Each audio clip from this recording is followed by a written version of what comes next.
श्रद्धेय छात्र छात्रीगण आपण मैंने जो मैंने PGT post graduate teacher Odia किंबा लेक्चर ओडिया पई प्रस्तुत होउछन्ते सेमानको विद्याकर तरफरु मु स्वागत करुछि एवं आजिर जहा आलोचना से संपर्क रे आपनको सूचना दउछि। आज आमे आलोचना करिबा आमे पंचसखा साहित्य संपर्क रे आलोचना करि सारिछे विस्तृत भाबरे। तापर प्राकृति साहित्य संपर्क तो आलोचना करिबा। तापर आमे रीति साहित्य कथा आलोचना करिथान्ते किंतु गुरुत्वपूर्ण दृष्टिकोण विचार करी आमे आज रीति साहित्य संपर्क रे आलोचना करिबा। तापर प्राकृति साहित्य संपर्क रे मध्य आलोचना करिबा।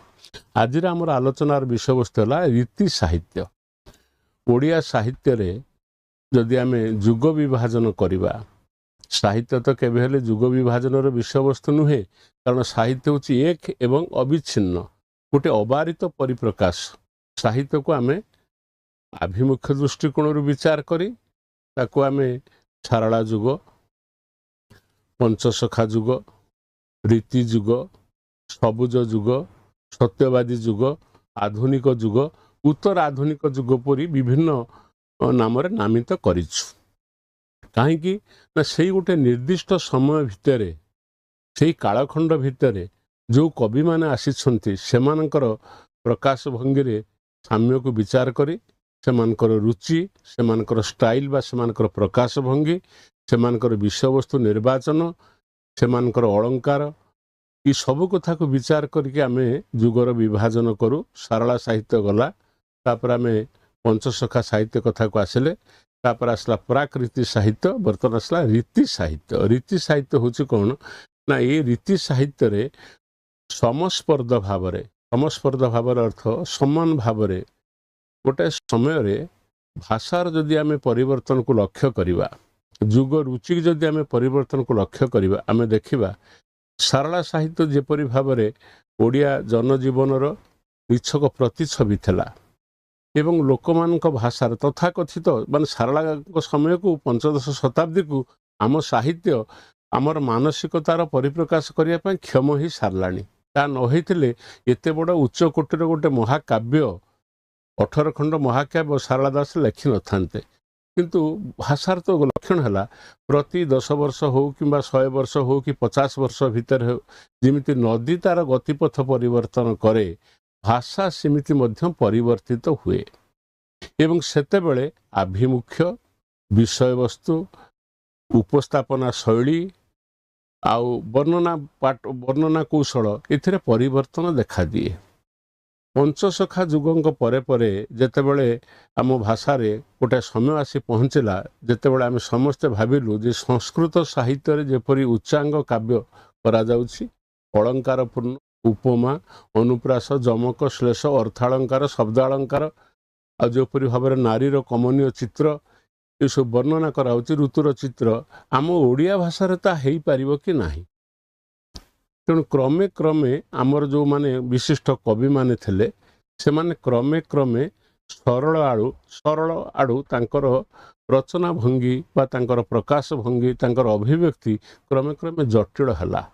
साधारण लोकंकर भाषा को परिवर्ते से माने अभिजात भाषा को प्रयोग कले, जो भाषा थिला संस्कृत भाषार जोटा थिला बड़ लक्षण।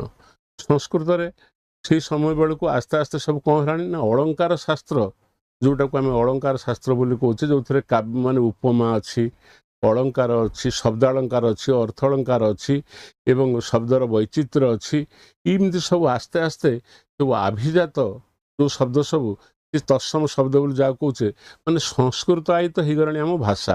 तेणु सी रीतिजुग साहित्यर वैशिष्ट्य है संस्कृत साहित्यर समस्पर्धारे ओडिया भाषा रे सेपरि काव्य रचना करी हबो कि नाही, ये विषय आमर कवि माने तत्परता प्रकाश कले एवं ये जुगर कवि विशिष्ट कवि हेले जदि बा धनंजय भंजक ठारू रीति जुगर आरंभ बोली आमे कहूचे, किंतु आर लक्षणता पूर्वर भी देखा जाइथला, किंतु क्रमे क्रमे ताहा परिमार्जित परिवर्धित होई जोटा कहते पीक एक्सपीरियंस चूड़ांत पर्यायर आसी पहुंचला कौठी ना कवि सम्राट उपेन्द्र भंजक पाखरे। विषय वस्तु निर्वाचन एवं अलंकार प्रयोग, विभिन्न सांगतिकता राग रागिणीर प्रयोग ए क्षेत्र में संस्कृत साहित्यर जो नैषध काव्य था जोटा मानदंड था जोटि बेसी अलंकार प्रयोग कराई गोटे साधारण कथा को कहवाक जाई विभिन्न भाव में बुले बंकई कहुई सी जो सब प्रयोग होता नैषध काव्य भंज कहले घेन नैषध पराए नैषध काव्य जमी अलंकार प्रयोग होती सी अलंकार समृद्ध हो मु लिखिथिबा कोटि ब्रह्मांड सुंदरी काव्य मध्य नैषधर समयुक्त तमे को नैषध परिग्रहण कर घेन नैषध पराए तेणु रीतिजुग साहित्य साधारण जनजीवन ठूँ टिके दूरे गला आभिजातीय गोष्ठी सेमानकर जीवन कहानी तांकर विलासिता राजकीय पदमर्यादा एवं भाषा व्यवहार रे टिके आभिजात्य संपन्न हवा ये प्रकार घटना को घिनी रीतिजुग साहित्य समृद्ध हैला तेणु सी साहित्य संपर्क में जो सब विशिष्ट कवि माने ओडिया साहित्य को ये क्षेत्र में आम रखिपर रीतिजुग भितर आम अंतर्भुक्त करें धनंजय भंज दीनकृष्ण तापर आसिले उपेन्द्र भंज तापर आसवे आमर अभिमन्यु सामंत सिंगार कवि सूर्य बलदेव रथ ब्रजनाथ बड़जना इत्यादि सब विशिष्ट कवि माने से गोटे प्राय 100-150 वर्ष काल धरी आम साहित्य को रुद्धिमंत कले तेणु से सबू आभिमुख्य को विचार करी जो जुगटी स्थिर जो कालखंड ये सब जुग गुड़िक देखागला ये सब लक्षण गुड़िक प्रकाशित है आम कहले रीति साहित्य आम रीति कथा पढ़ीचे कौन रीति कथा आम पढ़ीचे आम रीति कथा पढ़ीचे कौटी ना आम रस गुण रीति कथा आलोचना करचे रीति आम कहे इंग्राजी स्टाइल किंतु आमे आज जो कथाटी आलोचना करवा सेटा हूँ गोटे संस्कृत साहित्य सहित समस्पर्धार किमित प्रतिद्वंदिता करी ताको अतिक्रम करी हबो ये प्रकार जो प्रयास ओडिया साहित्य देखा जाइथिला ये जो काल भूखंड जो कालखंड विशिष्ट कवि माने से दिगरे जत्नवान होते सेमानकर गोटे गोटे काव्य तांकर साधारण दृष्टिभंगी तांकर वर्णना शैली तांकर अलंकार प्रयोग तांकर नारी प्रति दृष्टिभंगी ये सबू कथा गुड़िक रसपाई चिंताधारा रसपाई रस अभिव्यक्ति जो नूतन सब कौशल ये गुड़िक सब आमर आलोचनार परिसरभुक्त हम तेणु आम आज मल्टीपल चॉइस माध्यम ये सब प्रश्न को आलोचना करवा से प्रसंग को आलोचना करवा एवं से आलोचना करवा अवसर रे से समय विशिष्ट कवि मान संपर्क में आम आलोचना को आम शाणित करवा आम देखा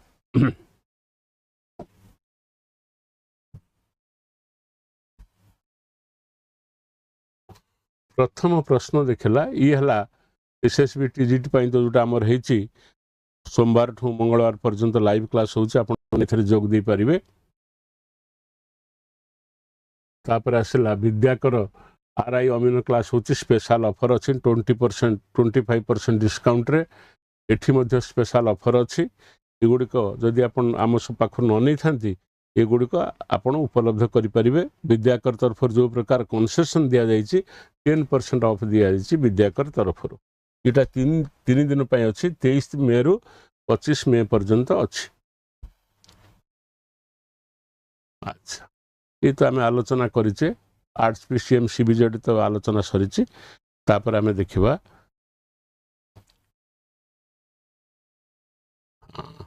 यहाँ हूँ जो लेक्चर पोस्ट आम करुचे आज इमती जो क्लास आज आम आलोचना करुचे PGT Odia post graduate teacher Odia जो माने परीक्षा देवे से दरकार एवं जो माने लेक्चर प्रस्तुत होती दरकार समस्त धारणा जे लेक्चर जहाँ सिलेबस अच्छी पीजीटी सिलेबस प्राय सामान सामान जे केतक जगार मिसुची केतक जगार मिसुनी तेणु आम एमती भाव में आलोचना करवा जेपरी उभय दल बा जो माने लेक्चरशिप प्रस्तुत होते एवं जो माने पोस्ट ग्रेजुएट टीचर प्रस्तुत होते सेमती उपकृत हेबे आम आमर पाठ पढ़ा को जावा यहाँ तो आप जानते बर्तमान यहाँ मिलूँ Odia English history political science education economics यहाँ 2999 टंकार मिलूँ तार प्राप्य देले आप पाइपर आर भैलिडिटी हूँ 6 मास आर भैलिडिटी अच्छी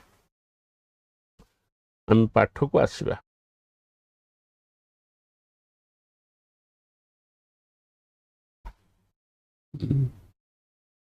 ब्रह्मास्त्र पावर पैक अच्छी एठी मध्य पीजीटी रे अच्छी ये सब आपण मानकर सब अच्छी आप चाहिए ये भैलिडिटी गोटे वर्ष अच्छी आप एगुड़िक सब चाहिए परीक्षा संपर्क जो सब विभिन्न परीक्षा अच्छी एठी अच्छी कंपलसरी अच्छी ओडिया इंग्लिश हिस्ट्री आउ पीजीटी अच्छी एठी आर्ट्स अच्छी पीसीएम अच्छी सीबीजेड ये सब जहाँ सब अच्छी एठी सेमती प्राइमरी क्लासेस अच्छी बीईडी अच्छी एठी SSC lecture Odia English education अच्छी ये सब तार भैलिडिटी हूँ 365 दिन अच्छी एवं आपन तार बाय 3 कोर्स टुगेदर जो 3टा कोर्स टुगेदर आपन किणवे ताल आपन को 3999 टंका दबाको पड़िबो यदि 6 कोर्स किणवे टुगेदर ताल आपन दबा पड़िबो 6999 टंका। आमे वर्तमान आमर मल्टीपल चॉइस जोटा आमर संभाव्य प्रश्न उत्तर गोटे प्रश्न देइथिबो तार 4टी संभाव्य उत्तर देइथिबो ताको आमे आलोचना करिबा एवं सेथुर कोठी ठीक ताको आमे ग्रहण करिबा। रीतिजुगर सर्वश्रेष्ठ कवि भाव में क्या ग्रहण करा जाए मु आलोचना प्रसंग आपन कहूली धनंजय भंजक ठारू आमे रीतिजुग आरंभ है बोलिकी पूर्व प्राकृतिक साहित्य लक्षण प्रकाशित हो सब देवदुर्लभ दास रहस्य मंजरी अर्जुन दास काव्य ये सब आलोचना आम करवा किंतु आम आज रीतिजुग संपर्क में आलोचना करुचे आम आलोचना को आम रीतिजुग संपर्क में रखुचे। प्रश्न है रीतिजुगर सर्वश्रेष्ठ कवि भाव में क्या ग्रहण करा जाए ये 4 जन ना कहुई ऑप्शन ए अच्छी धनंजय भंज ऑप्शन बी रे उपेन्द्र भंज ऑप्शन सी रे दीनकृष्ण दास ऑप्शन डी रे अभिमन्यु सामंत सिंगार ये जो 4 जन विशिष्ट कविंकर नाम ऑप्शन अच्छी ऑप्शन ए हेले धनंजय भंज उपेन्द्र भंज तापर दीनकृष्ण दास तापर हेले अभिमन्यु सामंत सिंगार एमाने समस्ते रीतिजुगर जड़े जड़े बिंधाणी किंतु आम प्रश्न होची रीतिजुगर सर्वश्रेष्ठ कवि भाव में क्या ग्रहण करा जाए अर्थात ये प्रश्न अर्थ होची क्यों विशिष्ट कवि दृष्टि रे रीतिजुगर जिते लक्षण सब आम आलोचना कले टिके सूचना मुझे शब्द वैचित्र शब्द अलंकार थी अर्थ अलंकार थी ऋतुचोर वर्णना हो से नारीर सौंदर्य से प्रकृति और नारीर सौंदर्य संपर्क में सब उपमा सब ग्रहण कराई ये सब दृष्टिकोण देखिले को कविंकर सृष्टि रे ये रीतिजुगर लक्षण खूब व्यापक भाव में प्रकाशित होइछि। धनंजय भंजक पाखरे आरंभ है सीना तांकर नाती होचंती उपेन्द्र भंज भंज जो भंज परिवार जहाँ को आम कौचे भंज परिवार उत्तराधिकार सूत्र में उपेन्द्र भंज धनंजय भंजक द्वारा प्रभावित होती से कथा आलोचन आसब किंतु दीनकृष्ण दास होचंती उपेन्द्र ठारू बयस बड़ तापर अभिमन्यु सामंत सिंगार। प्रश्न है रीतिजुगर सर्वश्रेष्ठ कवि भाव में क्या ग्रहण करा जाए धनंजय भंज को ग्रहण करा जाए नहीं अभिमन्यु सामंत सिंगार को ग्रहण करा जाए नहीं दीनकृष्ण दास को ग्रहण करा जाए नहीं करा जाए उपेन्द्र भंज को जहाँ को आम कहे कवि सम्राट उपेन्द्र भंज बा भंज कवि वीरवर केते उपाधि तांकर अच्छी किंतु कवि सम्राट उपेन्द्र भंज भाव में ख्यात तेणु भंज होचंती रीतिजुगर सर्वश्रेष्ठ कवि अर्थात रीतिजुगर जहाँ लक्षण जो सब लक्षण थे जुग को आम रीतिजुग बोली कहबा आम तो जुग बाछुचे बा जुग संपर्क आम तो आलोचना करछे नामित करछे आम कौन देखुचे गोटाए निर्दिष्ट कालखंड भितर जदि किछि कविंकर प्रकाश भंगी उपस्थापना शैली अलंकार प्रयोग किंबा सेवानकर आभिमुख्य बा चरित्र निर्वाचन ये सब भीतर साम्य थिबो तांको आमे गोटिए जुग भितर रखु एवं एटा भी प्रकृत रे हुए पंचसखा जुग सेठी 5 जन कथा में आलोचना करुथले विशिष्ट कथा आलोचना करुथले सारला जुगर कथा में आलोचना करुथले एठी मध्ये सेही कथा में आलोचना करबा रीति जुगर जो श्रेष्ठत्व बा रीति जुगर जो सब विशेष लक्षण कहा काव्य उपलब्ध ना कवि सम्राट उपेन्द्र भंजक पाखरे उपलब्ध जिमती जने जिमती गोटे व्यक्तिर बा गोटे स्रष्टार बा गोटे कविर जिमती माने उत्थान अच्छी पतन अच्छी तार गोटे पीक एक्सपीरियंस अच्छी तार प्रतिभा गोटे निर्दिष्ट बिंदु रे चूड़ांत पर्यायर पहुंची जाए एवं तापर आस्ते आस्ते धीरे धीरे धीरे धीरे प्रतिभार अवक्षय हुए यह जिमिति सत्य किमती जुग क्षेत्र में आम देखा गोटे जुगर आरंभरू बा गोटे जुगर लक्षण सब जड़े कवि प्रथम देखा दिए तापर तापर तापर एमती जन जन कवि आसते जहाँ पाखरे ଚୂଡ଼ାନ୍ତ ଏକ୍ସପିରିଏନ୍ସ ତାକୁ କହୁଛନ୍ତି ପିକ୍ ଏକ୍ସପିରିଏନ୍ସ ମାନେ ସେଇ ଯେଉଁ ଯୁଗର ଯେତିକ ଲକ୍ଷଣ ସର୍ବତ ଭାବରେ ଏବଂ ବିସ୍ତୃତ ଭାବରେ ତାଙ୍କ ପାଖରେ ଦେଖିବାକୁ ମିଳେ। ତାହେଲେ ସେ ଲୋକ କିଏ ନା ସେ କବି ସ୍ରଷ୍ଟାଟି ଏଠି କିଏ ନା କବି ସମ୍ରାଟ ଉପେନ୍ଦ୍ର ଭଞ୍ଜ। ତେଣୁ ଅଭିମନ୍ୟୁ ସାମନ୍ତ ସିଂହାରକୁ ମୁଁ କାଟିଦେଲି, ଦୀନକୃଷ୍ଣଙ୍କୁ କାଟିଦେଲି, ଉପେନ୍ଦ୍ର ଭଞ୍ଜଙ୍କୁ ନେଲି ବିଚାରକୁ ନେଲି ଏବଂ ତାଙ୍କୁ କହିଲି ବେଳେବେଳେ ମଧ୍ୟ କୁହାଯାଏ ଏଇଟା ହେଉଛି ଭଞ୍ଜ ଯୁଗ। ରୀତି ଯୁଗର ଅନ୍ୟ ନାମ ହେଉଛି ଭଞ୍ଜ ଯୁଗ, କାରଣ ଏଠି ଯେଉଁ ଭଞ୍ଜ ସବୁ ରହିଲେ ଧନଞ୍ଜୟ ଭଞ୍ଜ, ଉପେନ୍ଦ୍ର ଭଞ୍ଜ, ଏ ଉପେନ୍ଦ୍ର ଭଞ୍ଜ ହେଉଛନ୍ତି ରୀତି ଯୁଗର ସର୍ବଶ୍ରେଷ୍ଠ ମାନ୍ତ୍ରିକ। ତାଙ୍କର ସୃଷ୍ଟିରେ ରୀତି ଯୁଗର ସମସ୍ତ ଲକ୍ଷଣ ଅତି ବିସ୍ତୃତ ଭାବରେ ଚିତ୍ରିତ ଏବଂ ଅଭିବ୍ୟକ୍ତ ହେଇଛି। ଦ୍ୱିତୀୟ ପ୍ରଶ୍ନକୁ ଯିବା। ଦ୍ୱିତୀୟ ପ୍ରଶ୍ନଟି ହେଲା ଉପେନ୍ଦ୍ର ଭଞ୍ଜ କେଉଁ କବିଙ୍କର ପୌତ୍ର? ପୌତ୍ର ଅର୍ଥ ହେଉଛି ନାତି। ଉପେନ୍ଦ୍ର ଭଞ୍ଜ କାହାଙ୍କର ନାତି? ଏ ପ୍ରଶ୍ନ କରିବାର ଉଦ୍ଦେଶ୍ୟ ହେଉଛି କ'ଣ ନା ଭଞ୍ଜ, ଏଇ ଯେଉଁ ଘନ ଭଞ୍ଜ, ନୀଳକଣ୍ଠ ଭଞ୍ଜ, ତ୍ରିବିକ୍ରମ ଭଞ୍ଜ, ଧନଞ୍ଜୟ ଭଞ୍ଜ, ଏମାନେ ସବୁ ହେଉଛନ୍ତି ଭଞ୍ଜ ପରିବାର। ଭଞ୍ଜ ବଂଶାବଳୀ ଭିତରେ ଏମାନଙ୍କର ସ୍ଥାନ ଅଛି। ପ୍ରଶ୍ନଟି ଆମର ହେଲା ଉପେନ୍ଦ୍ର ଭଞ୍ଜ କେଉଁ କବିଙ୍କର ପୌତ୍ର? ଅପସନ୍ ଏଠି ଅଛି ଧନଞ୍ଜୟ ଭଞ୍ଜ, ତ୍ରିବିକ୍ରମ ଭଞ୍ଜ, ନୀଳକଣ୍ଠ ଭଞ୍ଜଙ୍କର ସେ ହେଉଛନ୍ତି ପୁତ୍ର। ସେ କହୁଛି କାହାର ସେ ନାତି? ପୌତ୍ର ଅର୍ଥ ନାତି। ଘନ ଭଞ୍ଜକୁ ମୁଁ କାଟି ଦେଉଛି, ନୀଳକଣ୍ଠ ଭଞ୍ଜକୁ କାଟିଦେଲି, ତ୍ରିବିକ୍ରମ ଭଞ୍ଜକୁ କାଟିଦେଲି, ଧନଞ୍ଜୟ ଭଞ୍ଜକୁ କାଟିଦେଲି। ଏଭଳିଆ ପ୍ରଶ୍ନ ସାହିତ୍ୟ ଦୃଷ୍ଟିକୋଣରୁ ଗ୍ରହଣୀୟ ହେଇପାରେ କି ନ ହେଇପାରେ, କିନ୍ତୁ ଗୋଟିଏ ଦୃଷ୍ଟିକୋଣରୁ ଗ୍ରହଣୀୟ। ଆମେ ସମସ୍ତେ ଜାଣିଛେ ଧନଞ୍ଜୟ ଭଞ୍ଜ ଉପେନ୍ଦ୍ର ଭଞ୍ଜଙ୍କର ଜେଜ ଏବଂ ତାଙ୍କର ଯେଉଁ ଶୈଳୀ, ତାଙ୍କର ଯେଉଁ ଲେଖା, ତାଙ୍କର ଯେଉଁ ରାମ ବିଳାସ କାବ୍ୟ ଯାହା ତାଙ୍କର ସବୁ ଥିଲା, ରାଘବ ବିଳାସ ଅନ୍ୟାନ୍ୟ ଯେଉଁ କାବ୍ୟ ତାଙ୍କର ସବୁ ଥିଲା, ତାଙ୍କ ଦ୍ୱାରା ପ୍ରଭାବିତ ହେଇଛନ୍ତି କିଏ ନା ଉପେନ୍ଦ୍ର ଭଞ୍ଜ। ବହୁ ଭାବରେ ପ୍ରଭାବିତ। ଏ ପ୍ରଭାବ ସମ୍ପର୍କରେ ଆଲୋଚନା ବି କରାଯାଇପାରିବ। ତେଣୁ ତାଙ୍କର ଯେଉଁ ଜିନ୍ଟା ଗୋଟେ ଉତ୍ତରାଧିକାର ସୂତ୍ରରେ, ଯାହାର ବାପା ଘୋଡ଼ା ଚଢ଼େ ତା ପୁଅ ମଧ୍ୟ କିଛି ପରିମାଣରେ ଚଢ଼େ।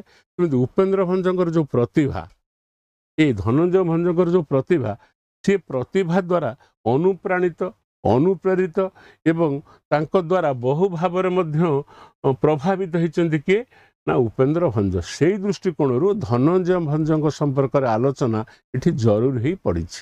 ତେଣୁ ମୁଁ କହିଲି ଅପସନ୍ ଏଟା ହେଲା କରେକ୍ଟ।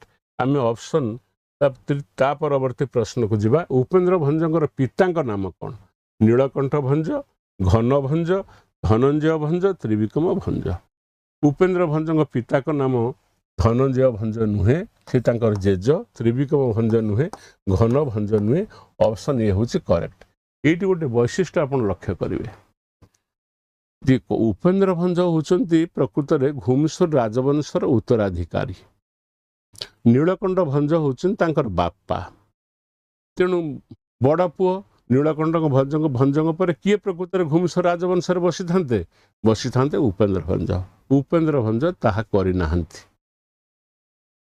କ'ଣ ସେ କରିଛନ୍ତି ନା ସେ ରାଜଗାଦିରେ ବସିବା ଅପେକ୍ଷା ସାରସ୍ୱତ କାର୍ଯ୍ୟ ବା ସରସ୍ୱତୀଙ୍କର ସେବା କରିବା ପାଇଁ ସେ ନିଜ ଜୀବନକୁ ଉତ୍ସର୍ଗ କରିଦେଇଛନ୍ତି। ନିଶ୍ଚିତ ଫକୀରମୋହନ ସେନାପତି ଲେଖିଛନ୍ତି, ନିଶ୍ଚିତ ସମୟେ ସ୍ୱପ୍ନ ଯୋଗେ ବୀଣା ପାଣି, କହିଲେ ଉପେନ୍ଦ୍ର ଭଞ୍ଜ ବତ୍ସ ଶୁଣ ମୋର ବାଣୀ। ତ୍ୟାଗ କର ଆରେ ବତ୍ସ ରତ୍ନ ସିଂହାସନ, ସେହି ତୁଚ୍ଛ ଧନେ ତୋର କିବା ପ୍ରୟୋଜନ। ଅସଂଖ୍ୟ ଅସଂଖ୍ୟ ଥିଲେ ଛନ୍ତିର ରୂପମଣି, କରୁଛନ୍ତି ଶାସନ ଅବନୀ। ନାହିଁ ତ ନଥିବ ଜଗତରେ କାହା ନାମ, ମାତ୍ରକ ବିକାଶୁଥିବ ତୋର ଗୁଣଗ୍ରାମ ଇତ୍ୟାଦି। ଏ ହେଉଛି ଉପେନ୍ଦ୍ର ଭଞ୍ଜଙ୍କର ଏଇ ଯେଉଁ ରାଜା ନ ହୋଇକି ଯେଉଁ ସାରସ୍ୱତ ସାଧନା, ସେ ସମ୍ପର୍କରେ ଫକୀରମୋହନ ସେନାପତି ଗୋଟିଏ କବିତାରେ ଉପେନ୍ଦ୍ର ଭଞ୍ଜଙ୍କର ପ୍ରଶସ୍ତି କରିଛନ୍ତି, ତାଙ୍କର ଗୁଣଗାନ କରିଛନ୍ତି। ନିଶ୍ଚିତ ସମୟେ ସ୍ୱପ୍ନ ଯୋଗେ ବୀଣା ପାଣି। ମୋର କହିବାର କଥା ହେଉଛି ରାଜା, ବହୁ ରାଜା ଓଡ଼ିଆ ସାହିତ୍ୟରେ ରାଜ ପରିବାରର ବ୍ୟକ୍ତିମାନେ ତାଙ୍କର ସୃଷ୍ଟି ଅଛି, କିନ୍ତୁ ଉପେନ୍ଦ୍ର ଭଞ୍ଜଙ୍କର ବୈଶିଷ୍ଟ୍ୟ କ'ଣ? ସେ ଜାଣି ଶୁଣି ତାଙ୍କ ଉପରେ ରାଜସିଂହାସନ ତାଙ୍କର ପ୍ରାପ୍ୟ, ସେ କିନ୍ତୁ ତାକୁ ଏଡ଼େଇ ଦେଇଛନ୍ତି। ଏଡ଼େଇ ଦେଇ କ'ଣ କରିଛନ୍ତି ନା ସେ ସରସ୍ୱତୀଙ୍କର ସାଧନା କରିଛନ୍ତି। ନିଶ୍ଚିତ ସମୟେ ସ୍ୱପ୍ନ ଯୋଗେ ବୀଣା ପାଣି। ସେଦିନ ରାତିରେ ଉପେନ୍ଦ୍ର ଭଞ୍ଜ ଦୁଇଟି ସ୍ୱପ୍ନ ବୋଧେ ଦେଖିଥିବେ। ଗୋଟିଏ ସ୍ୱପ୍ନ ହେଉଛି କାଲି ସକାଳ ହେଲେ ମୁଁ ରାଜଗାଦିରେ ବସିବି, ମୁଁ ରାଜା ହେବି ଏବଂ ଏହା ହେଉଛି ଜଣେ ଯେକୌଣସି ବ୍ୟକ୍ତିବିଶେଷ ପକ୍ଷରେ ବା ବ୍ୟକ୍ତିବିଶେଷଙ୍କ ପକ୍ଷରେ ବା ରାଜପୁତ୍ରଙ୍କ ପକ୍ଷରେ ସବୁଠୁ ଆନନ୍ଦର ମୁହୂର୍ତ୍ତ। ଏଇ ଦିନକୁ ସମସ୍ତେ ଚାହାନ୍ତି, ମୁଁ କେଉଁ ଦିନ ରାଜା ହେବି। କିନ୍ତୁ ଉପେନ୍ଦ୍ର ଭଞ୍ଜ ଏଇ ସ୍ୱପ୍ନ ତାଙ୍କୁ ଭୁବନେଶ୍ୱରର ରାଜଲକ୍ଷ୍ମୀ ଦେଖି ସାରିଲା ପରେ ନିଶ୍ଚିତ ସମୟରେ ଯେତେବେଳେ ରାତି ହେଇଗଲା, ଅତ୍ୟଧିକ ହେଇଯାଇଛି ରାତି, ତାପରେ ସରସ୍ୱତୀ ଆସନ୍ତି। ତାଙ୍କ ଭିତରେ ଦ୍ୱନ୍ଦ୍ୱ କ'ଣ? ସେ ରାଜକାର୍ଯ୍ୟ କରିବେ, କାଲି ରାଜସିଂହାସନରେ ବସିବେ, ନା ସାରସ୍ୱତ ସାଧନା କରିବେ? ତାକୁ ଅତି ଚମତ୍କାର ଭାବରେ ଫକୀରମୋହନ ସେନାପତି ଲେଖିଛନ୍ତି, ନିଶ୍ଚିତ ସମୟେ ସ୍ୱପ୍ନ ଯୋଗେ ବୀଣା ପାଣି, କହିଲେ ଉପେନ୍ଦ୍ର ଭଞ୍ଜ ବତ୍ସ ଶୁଣ ମୋର ବାଣୀ।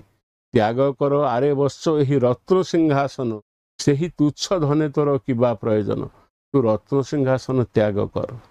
କ'ଣ ସେ ତୁଚ୍ଛ ଧନ? ଅସଂଖ୍ୟ ଅସଂଖ୍ୟ ଥିଲେ ଛନ୍ତି ନୃପମଣି, କରୁଛନ୍ତି ଶାସନ ଅବନୀ। ନାହିଁ ତ ନଥିବ ଜଗ ତରେ କାହା ନାମ, ମାତ୍ରକ ବିକାଶୁଥିବ ତୋର ଗୁଣଗ୍ରାମ। ସରସ୍ୱତୀ କହିଲେ, ଆରେ ବତ୍ସ କି ମୋର ପୁତ୍ର, ମାନସ ପୁତ୍ର, ତୁ ଏ ରାଜସିଂହାସନ ପଛରେ ଯାଆନା, ତାକୁ ତ୍ୟାଗ କର। ଏଟା କ୍ଷଣଭଙ୍ଗୁର ବିଷୟ। ଏ ବିଷୟକୁ ବା ଏଥିରେ ଅତ୍ୟନ୍ତ ଭାବରେ ବିହଳିତ ହେଇଯିବା, ବା ଏଥିରେ ଅତ୍ୟନ୍ତ ଭାବରେ ଆକର୍ଷିତ ହେଇଯିବା, ବା କ୍ଷମତା ପଛରେ ଗୋଡ଼େଇବା ତୋ ପକ୍ଷେ ଠିକ୍ ହେବ ନାହିଁ। ବରଂ ଉତ୍କଳ ଜନନୀ ତତେ ଅପେକ୍ଷା କରିଛି। ଅସଂଖ୍ୟ ଅସଂଖ୍ୟ ଥିଲେ ଛନ୍ତି ନୃପମଣି। ଏ ରାଜ ପରିବାର ଇତିହାସ ଯଦି ଦେଖାଯିବ, ତାହେଲେ ଆମେ କ'ଣ ଦେଖିବା? ଅସଂଖ୍ୟ ଅସଂଖ୍ୟ ଥିଲେ ଛନ୍ତି ନୃପମଣି। ଯଦି ରାଜବଂଶର ଇତିହାସ ଦେଖାଯିବ, ଖାଲି ତୁ କାହିଁକି, ଏ ଭାରତ ବର୍ଷରେ ବହୁ ରାଜା ଥିଲେ, କରୁଥିଲେ, ସେମାନେ ଶାସନ କରୁଛନ୍ତି, ଭବିଷ୍ୟତରେ ମଧ୍ୟ କରିବେ, କିନ୍ତୁ କାହାର ଏ ସଂସାରରେ ନାମ ରହିବ ନାହିଁ। ପାଣି ଫୁଟକା ପରି ତାଙ୍କର ସେଇ କ୍ଷମତା କଥା, ତାଙ୍କର ବିଳାସ, ଏ ସବୁ କୁଆଡ଼େ ଲିଭିଯିବ। କିନ୍ତୁ ମାତ୍ରକ ବିକାଶ ଥିବ ତୋର ଗୁଣଗ୍ରାମ। ତୁ ଯଦି ରାଜସିଂହାସନ ପରିତ୍ୟାଗ କରି ସାରସ୍ୱତ ସାଧନାରେ ନିମଗ୍ନ ହଉ, ଓଡ଼ିଆ ଭାଷା ପାଇଁ ତୁ ଯଦି ଉତ୍ସର୍ଗୀକୃତ ହଉ, ତାହେଲେ କ'ଣ ହେବ? ଏ କାଳ ଗର୍ଭରେ ଅମର ଅକ୍ଷୟ କୀର୍ତ୍ତି ତୋର ରହିବ। ମାତ୍ରକ ବିକାଶ ଥିବ ତୋର ଗୁଣଗ୍ରାମ। ଯେତେ ଦିନ ପର୍ଯ୍ୟନ୍ତ ଏ ଧରା ଅଛି, ସୃଷ୍ଟି ଅଛି, ତୋର ଗୁଣଗ୍ରାମ ସେତେ ଦିନ ପର୍ଯ୍ୟନ୍ତ ବିସ୍ତାରିତ ବା ସେ ପ୍ରସାରିତ ହେଉଥିବ। ଏ ଆହ୍ୱାନର ସମ୍ମୁଖୀନ ହେଇଛନ୍ତି ଉପେନ୍ଦ୍ର ଭଞ୍ଜ। ସେ ଜାଣି ଶୁଣିକି ତାଙ୍କର ଭାଇଙ୍କୁ ସିଂହାସନ ଦେଇଛନ୍ତି। ତାପରେ ବସି ସାଧନା କରି ରାମ ତାରକ ମନ୍ତ୍ର ପରସାଦେ ମୋହର କବିପଣ ଉଦେ ବୋଲି ଭଞ୍ଜ କହିଛନ୍ତି। ରାମ ତାରକ ମନ୍ତ୍ର ସାଧନା କରି ସେ କବିତ୍ୱ ପ୍ରାପ୍ତ ହୋଇଛନ୍ତି ଏବଂ ଯାହା ଫଳରେ ସୁଭଦ୍ରା ପରିଣୟ, ବୈଦେହୀଶ ବିଳାସ, କଳା କୌତୁକ, ଲାବଣ୍ୟବତୀ ପରି ଅତି କୋଟି ବ୍ରହ୍ମାଣ୍ଡ ସୁନ୍ଦରୀ ପରି ଅତି ଉଚ୍ଚାଙ୍ଗ କାବ୍ୟ, ଚିତ୍ର କାବ୍ୟ, ବନ୍ଧୁଦେବ ପରି କାବ୍ୟ ସବୁ ଉତ୍ତୀର୍ଣ୍ଣ ହେଇଛି। ମୁଁ ତେଣୁ ସେଇଥିପାଇଁ ଏ କଥାକୁ କହୁଛି ଯେ ପାରମ୍ପରିକ କ୍ଷେତ୍ରରେ ବା ଉତ୍ତରାଧିକାର କ୍ଷେତ୍ରରେ ସେ ମଧ୍ୟ କବିତ୍ୱର ଅଧିକାରୀ। ତାଙ୍କ ଜେଜ ମଧ୍ୟ ନୀତିଯୁଗ ସାହିତ୍ୟର ପ୍ରଥମ ଉଦ୍ଗାତା କହିଲେ ଅତ୍ୟୁକ୍ତି ହେବ ନାହିଁ। ତାଙ୍କ ଦ୍ୱାରା ସେ ପ୍ରଭାବିତ ଏବଂ ତାଙ୍କର ବିଶେଷତ୍ୱ ହେଲା ସେ ରାଜକାର୍ଯ୍ୟ ପ୍ରତି ଆଗ୍ରହ ପ୍ରକାଶ ନ କରି ରାଜସିଂହାସନ ବା କ୍ଷମତା ପଛରେ ନ ଗୋଡ଼େଇ ସାରସ୍ୱତ ସାଧନାରେ ବ୍ରତୀ ହେଇଛନ୍ତି। ଏଇଟା ହେଉଛି ଉପେନ୍ଦ୍ର ଭଞ୍ଜଙ୍କର ଓଡ଼ିଆ ସାହିତ୍ୟରେ ସବୁଠୁ ବଡ଼ ଗୁଣ ବା ତାଙ୍କ ବ୍ୟକ୍ତିତ୍ୱର ଇଏ ଗୋଟେ ବଡ଼ ଦିଗ। ଆଲୋଚନା କରୁ କରୁ ଏ ପ୍ରସଙ୍ଗରେ ଆପଣମାନଙ୍କୁ ଏତିକ ମୁଁ କହିଲି। ତା ପରବର୍ତ୍ତୀ ପ୍ରଶ୍ନକୁ ଆମେ ଯିବା। କେଉଁ ମନ୍ତ୍ର ଜପ କରି ଉପେନ୍ଦ୍ର ଭଞ୍ଜ ଅପୂର୍ବ କବିତ୍ୱ ଲାଭ କରିଥିଲେ? ଗୋଟିଏ ହେଲା ହରେ କୃଷ୍ଣ ମନ୍ତ୍ର, ଗୋଟିଏ ହେଲା ହରେ ରାମ ମନ୍ତ୍ର, ଗୋଟିଏ ହେଲା ରାମ ତାରକ ମନ୍ତ୍ର, ଗୋଟିଏ ହେଲା ଯୋଗିନୀ ମନ୍ତ୍ର। ଏ ସବୁ ହେଉଛି ମନ୍ତ୍ର। କେଉଁ ମନ୍ତ୍ର ଜପ କରି ଉପେନ୍ଦ୍ର ଭଞ୍ଜ ଅପୂର୍ବ କବିତ୍ୱ ଲାଭ କରିଥିଲେ? ଆମେ ସମସ୍ତେ ଜାଣିଛେ ଯେ ଦିବ୍ୟ ପ୍ରେରଣା ନହେଲେ କବିତ୍ୱ କେବେ ଆସେ ନାହିଁ ବା ଜଣେ କେହି କବି ହେଇପାରେ ନାହିଁ। words are not made, they are born। କେହି ଚେଷ୍ଟା କରି କବିତ୍ୱ ଲେଖେ ନାହିଁ। ଯଦି ଲେଖେ ସେ ଗୀତ ହେଇଯାଏ କିମ୍ବା ତାର କୌଣସି ଆବେଦନ ନଥାଏ। କିନ୍ତୁ ଯେଉଁମାନେ ଜନ୍ମଗତ ପ୍ରତିଭା ଯେଉଁମାନଙ୍କର ଥାଏ, ଯେଉଁମାନେ ଦିବ୍ୟ ପ୍ରେରଣା ଲାଭ କରିଥାନ୍ତି, ସେମାନେ କବିତା ଲେଖନ୍ତି। ଆପଣ ଜାଣିଛନ୍ତି କବିତାକୁ ବହୁ କ୍ଷେତ୍ରରେ କବିତାକୁ ରଚନା କରାଯାଏ ନା, କବିତା ନିଜେ ଲେଖେଇ ନିଏ, ସେତେବେଳେ କବି ହେଉଛି ତାର ମାଧ୍ୟମ। ତେଣୁ ଦିବ୍ୟ ପ୍ରେରଣା କେମିତି ଆସିବ? ହୁଏତ ଜନ୍ମଗତ ପ୍ରତିଭା ଥିବ କିମ୍ବା ଈଶ୍ୱରଙ୍କର ଆଶୀର୍ବାଦ ଥିବ। ଆଜି ବୈଜ୍ଞାନିକ ଯୁଗରେ ଆମେ ଏକଥାକୁ ବିଶ୍ୱାସ କରିବା ନାହିଁ। ଆମେ ଭାବିବା ଈଶ୍ୱରଙ୍କ ଆଶୀର୍ବାଦ କ'ଣ? କିନ୍ତୁ ମଧ୍ୟଯୁଗ ସାହିତ୍ୟରେ ଏବଂ ଊନବିଂଶ ଶତାବ୍ଦୀ ପର୍ଯ୍ୟନ୍ତ ମଧ୍ୟ ଆମର ଏବେ ବି ମଧ୍ୟ ଆମର ଯେଉଁ ବିଶିଷ୍ଟ ପାଲା ଗାୟକମାନେ ବା ଆମର ଯେଉଁମାନେ ବିଶିଷ୍ଟ କବିମାନେ, ସେମାନେ ବାଗଦେବୀ ଶାରଳା ମନ୍ଦିରକୁ ଯାଇ ଯେଉଁଠି ଶାରଳା ଦାସ ଯେଉଁଠି କବିତ୍ୱ ପ୍ରାପ୍ତି ହେଇଥିଲେ, 18 ଖଣ୍ଡ ମହାଭାରତ ଲେଖିଥିଲେ, ଯେଉଁ ସିଂହ ବାହିନୀ ଶାରଳା ଝଙ୍କଡ଼ରେ ଅଛନ୍ତି, ତାଙ୍କ ପାଖରେ ସେମାନେ ଅଧିଆ ପଡ଼ନ୍ତି। ମଣିଷ ଯାହା ଭାବେ ତାର ବୈଜ୍ଞାନିକ ଦୃଷ୍ଟିକୋଣ ବିଚାର ଭଙ୍ଗୀ ଅପେକ୍ଷା ଆଉ ଯେ ଗୋଟେ ପ୍ରେରଣା କାମ କରେ ଏ କଥା ଆମକୁ ମାନିବାକୁ ହବ। ତେଣୁ ରାମ ତାରକ ମନ୍ତ୍ର ପରସାଦେ ମୋହର କବିପଣ ଉଦେ। ଭଞ୍ଜ ସ୍ପଷ୍ଟ ଭାବରେ ସ୍ୱୀକାର କରିଛନ୍ତି ମୋର ଯେଉଁ କବିପଣ ଉଦୟ ହେଲା, ଅର୍ଥାତ୍ ମୁଁ ଯେଉଁ କାବ୍ୟ କବିତା ରଚନା କରିବାକୁ କ୍ଷମ ହେଲି, ମୁଁ କ୍ଷମ ନଥିଲି। ମୁଁ କେମିତି କ୍ଷମ ହେଲି? ରାମ ତାରକ ମନ୍ତ୍ର ପରସାଦେ। ରାମ ତାରକ ମନ୍ତ୍ର ଯେଉଁ ମନ୍ତ୍ରକୁ ଜପ କରିବା ଫଳରେ ମୋର ଯେଉଁ ସିଦ୍ଧି ଆସିଲା, ସେଇ ସିଦ୍ଧି ଫଳରେ ମୁଁ ଏ କାବ୍ୟ କବିତା ଲେଖିବାକୁ ସମର୍ଥ ହେଲି। ତେଣୁ ମନ୍ତ୍ରଟା କ'ଣ? ଗୋଟିଏ ହେଲା ହରେ କୃଷ୍ଣ ମନ୍ତ୍ର, ହରେ କୃଷ୍ଣ ନିତାଇ ଗୁରୁ ଯେଉଁ ମନ୍ତ୍ର ଆମେ କରୁଛେ, ଆଉ ଗୋଟେ ହରେ ରାମ ହରେ କୃଷ୍ଣ ଗୌଡ଼ୀୟ ବୈଷ୍ଣବ ଓଡ଼ିଶୀ ବୈଷ୍ଣବ ମନ୍ତ୍ର ଆପଣ ଜାଣିଛନ୍ତି। ରାମ ତାରକ ମନ୍ତ୍ର ଯୋଗିନୀ ମନ୍ତ୍ର ନୁହେଁ, ସେ ହେଉଛନ୍ତି ହରେ କୃଷ୍ଣ ମନ୍ତ୍ର ନୁହେଁ, ହରେ ରାମ ମନ୍ତ୍ର ମଧ୍ୟ ନୁହେଁ, ସିଏ ହେଉଛି ରାମ ତାରକ ମନ୍ତ୍ର। ରାମ ତାରକ ମନ୍ତ୍ର, ତାରକ ମନ୍ତ୍ର ପାରକ ମନ୍ତ୍ର ବିଷୟରେ ଆଲୋଚନା କଲେ ସମୟ ଲାଗିବ। ଖାଲି ଏତିକି ଆମେ ଜାଣିଥିବା ରାମ ତାରକ ମନ୍ତ୍ର ପରସାଦେ ମୋହର କବିପଣେ ଉଦେ, ଏ ହେଉଛି ଭଞ୍ଜ କହୁଛନ୍ତି। ଭଞ୍ଜଙ୍କର ଜନ୍ମଗତ ପ୍ରତିଭା ଥିଲା। ସିଏ ତାଙ୍କର ଯେଉଁ ଜନ୍ମଗତ ପ୍ରତିଭା ଏବଂ ସେ ପ୍ରତିଭା ଯେଉଁ ଜିନ୍ ହେଉଛି ବଂଶାନୁଗୁଣ। ଏ ଗୁଣ ତାଙ୍କର କେଉଁଠୁ ଆସିଥିଲା? ନା ଧନଞ୍ଜୟ ଭଞ୍ଜଙ୍କ ପାଖରୁ ଧନଞ୍ଜୟ ଭଞ୍ଜ, ତାଙ୍କ ପୁଅ ନୀଳକଣ୍ଠ ଭଞ୍ଜ, ନୀଳକଣ୍ଠ ଭଞ୍ଜଙ୍କ ପୁଅ ହେଉଛନ୍ତି କବି ସମ୍ରାଟ ଉପେନ୍ଦ୍ର ଭଞ୍ଜ। ସେ ବଡ଼ ପୁଅ ରାଜା ହେବାର କଥା, ସେ ରାଜା ନ ହୋଇ ତାଙ୍କ ଭାଇକୁ ସିଂହାସନ ଦେଇ ଯାଇ ସେଠି ରାମ ତାରକ ମନ୍ତ୍ର ଜପିବା ଫଳରେ ସେ କବିତ୍ୱ ପ୍ରାପ୍ତି ହେଇଥିଲା ତାଙ୍କର ବୋଲି ସେ ନିଜେ କହୁଛନ୍ତି। ଏବଂ ଏଟା ମଧ୍ୟ ଆମେ ୟାକୁ ଅବିଶ୍ୱାସ କରିବାର କିଛି କଥା ନାହିଁ। ଦିବ୍ୟ ପ୍ରେରଣା ବିନା କୌଣସି ଲୋକ କବିତାକୁ ଲେଖିପାରେ ନା। ଆପଣମାନେ ଜାଣିଛନ୍ତି କବିତା, କେତେକ କବିତା ନିଜେ ଆସି ଡିଟେକ୍ସନ୍ ଦେଇକି ଲେଖେଇ ନିଅନ୍ତି ଏବଂ ସେମାନେ ଯେତେବେଳେ ସେ ଶବ୍ଦ ସବୁ ଆସେ, ସବୁ ଦିବ୍ୟ ପ୍ରେରଣାର ଯେଉଁ ଶବ୍ଦ ସବୁ ଆସେ, ସେ ଶବ୍ଦ ଆସିଲା ବେଳେ କବି ଅନିଦ୍ରା ରହି ବା ଉଜାଗର ରହି ତାକୁ ସାଙ୍ଗେ ସାଙ୍ଗେ ନିଜକୁ ମାଧ୍ୟମ କରି ପ୍ରକାଶ କରେ। ସେଇ ସମୟରେ ଯଦି ସେ ଦିବ୍ୟ ପ୍ରେରଣାର ଡାକ ନ ଶୁଣେ, ତାହେଲେ ସେ ଯେଉଁ ଶବ୍ଦମାନେ ଆସିଥାନ୍ତି, ଯେଉଁ ବିଚାର, ଯେଉଁ କଳ୍ପନା, ଯେଉଁ ଦୃଶ୍ୟଭଙ୍ଗୀ ସବୁ ଆସିଥାଏ, ସେ ପୁଣି ତିରୋହିତ ହେଇଯାଏ। ହୁଏତ ସେ ପଛକୁ ଆସିପାରେ କି ନ ଆସିପାରେ। ତେଣୁ କବିମାନେ ଜାଣିଛନ୍ତି ସବୁ ସମୟରେ କବିତା ଲେଖାଯାଇପାରେ ନା। କବିତା ଲେଖିବା ପାଇଁ ଶ୍ରମ ସହିତ ମଧ୍ୟ ପାଣ୍ଡିତ୍ୟ, ଶ୍ରମ ଏବଂ ଦିବ୍ୟ ପ୍ରେରଣା, ଏ ତିନିଟାଙ୍କର ସମନ୍ୱୟ ହେଲେ ଉଚ୍ଚକୋଟୀର କବିତା ସୃଷ୍ଟି ହେଇପାରିବ ବା ଉଚ୍ଚକୋଟୀର କାବ୍ୟ ସୃଷ୍ଟି ହେଇପାରିବ। ତେଣୁ ରାମ ତାରକ ମନ୍ତ୍ର ପରସାଦରେ ଉପେନ୍ଦ୍ର ଭଞ୍ଜଙ୍କର କବିତ୍ୱ ସିଦ୍ଧି ହେଇଥିଲା ଏବଂ ସେ ଯେଉଁ ବୈଦେହୀଶ ବିଳାସ କାବ୍ୟ ଲେଖିଥିଲେ, ବୈଦେହୀଶ ବିଳାସ, ଗୋପବନ୍ଧୁ କଥା ମନେ ପକାନ୍ତୁ।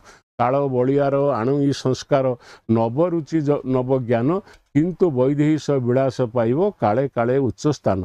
ତାଙ୍କର ପ୍ରତିଭାର ଚୂଡ଼ାନ୍ତ ପର୍ଯ୍ୟାୟ ବା ତାଙ୍କ ପ୍ରତିଭାର ସର୍ବଶ୍ରେଷ୍ଠ, ତାଙ୍କର ପ୍ରତିଭାର ଯେଉଁ ଅଭିବ୍ୟକ୍ତି, ତାକୁ ଆମେ ଦେଖିବାକୁ ପଡ଼ୁଛି ବୈଦେହୀଶ ବିଳାସରେ।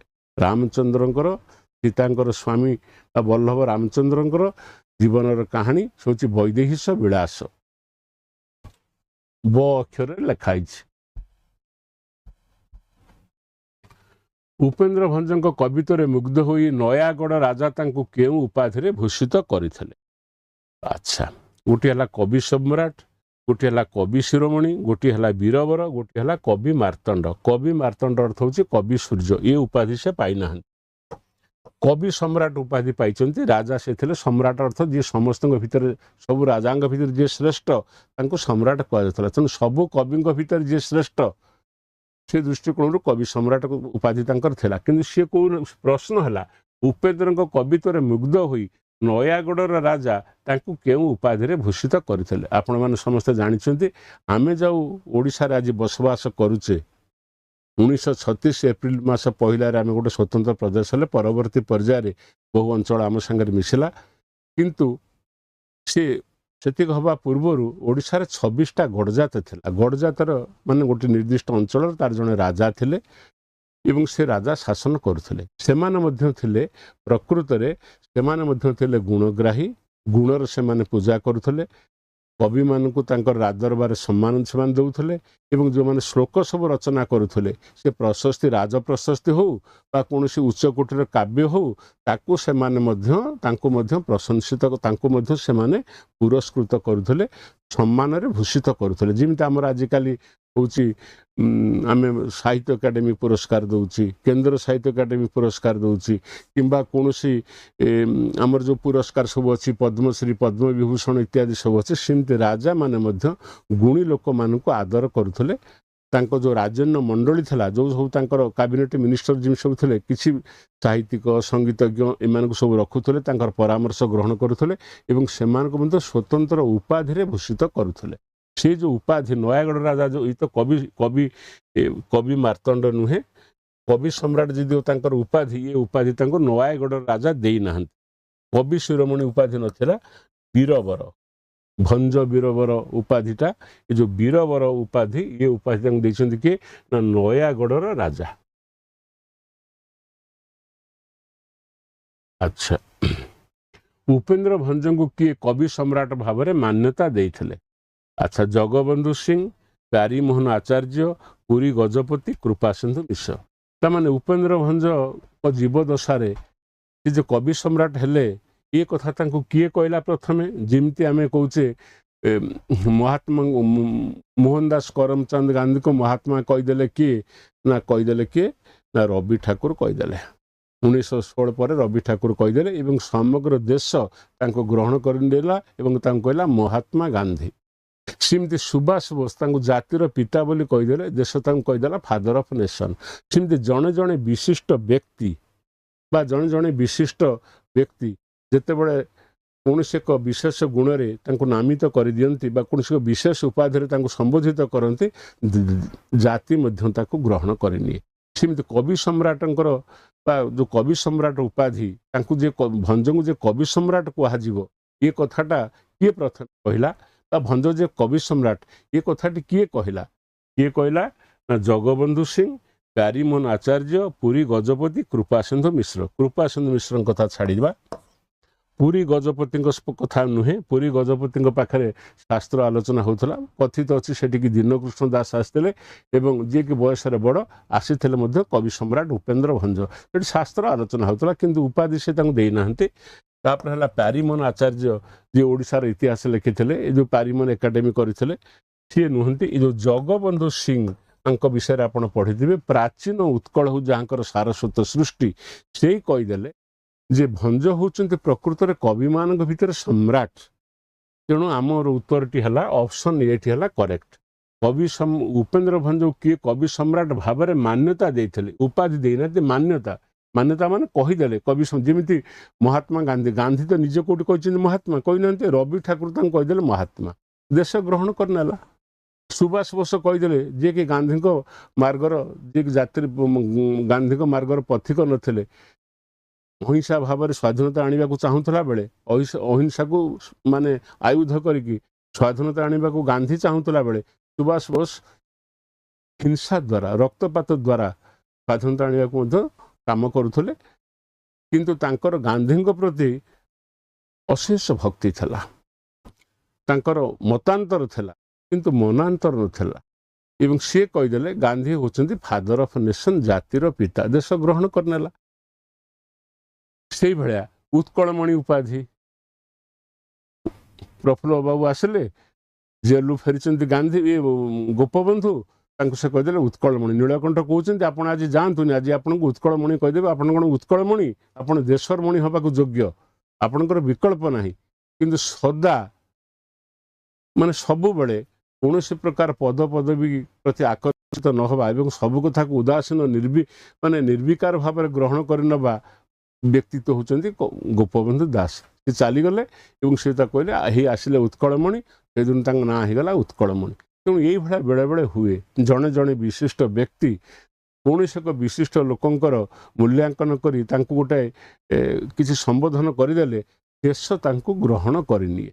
तेणु ये लोक हेले जगबंधु सिंह जहाँकर प्राचीन उत्कल कथा आम पढ़ीचे जो थे कि ओडिशार वैभव ओडिशार अतीत गौरव संपर्क में विस्तृत चित्र रही साहित्य एकाडेमी को प्रकाशित करिचे आपण मान चाहिए ये बही पाइपर। तापर आसला उपेन्द्र भंज क्यों राज्यर ज्येष्ठ कन्या को द्वितीय पत्नी रूपे ग्रहण करते गोटे है नयागढ़ गोटे है घुमसुर गोटे है बाणपुर रणपुर ये गुड़िक हूँ सब गड़जात कथा बाणपुर गोटे जगह रणपुर गोटे गड़जात नयागढ़। तेणु उपेन्द्र भंज तो प्रथम पत्नी माने देह सेपुर को जाते माने से नथिले ये हरिड़ा संवरण करते किंतु से द्वितीय पत्नी ग्रहण कले क्या क्यों राज्यर ज्येष्ठ कन्या को द्वितीय पत्नी भाव में ग्रहण कले द्वितीय पत्नी भाव में ग्रहण कले नयागढ़ नुहे घुमुसुर नुहे बाणपुर हूँ करेक्ट आंसर रणपुर नुहे हुए तो यह प्रश्न न आसीपारे परीक्षा किंतु आम जानिबा दरकार तापर आसला उपेन्द्र निज सृष्टि बा रचना संपर्क में क्यों काव्य उल्लेख करिछन्ति मु आपण मानकु गोटे कथा कहबाकू चाहे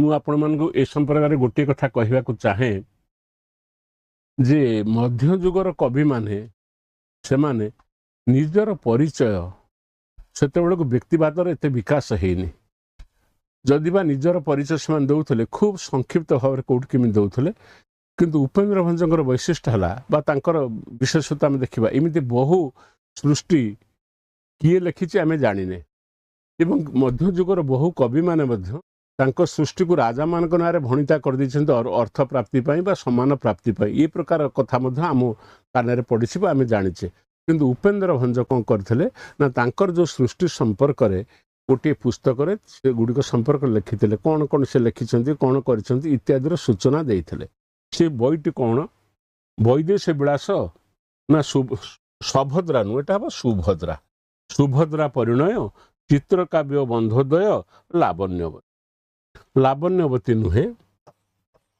वैदेश विलास से किसी कही ना सुभद्रा परिणय से किसी कही ना कौन ना चित्रकाव्य बंधोदय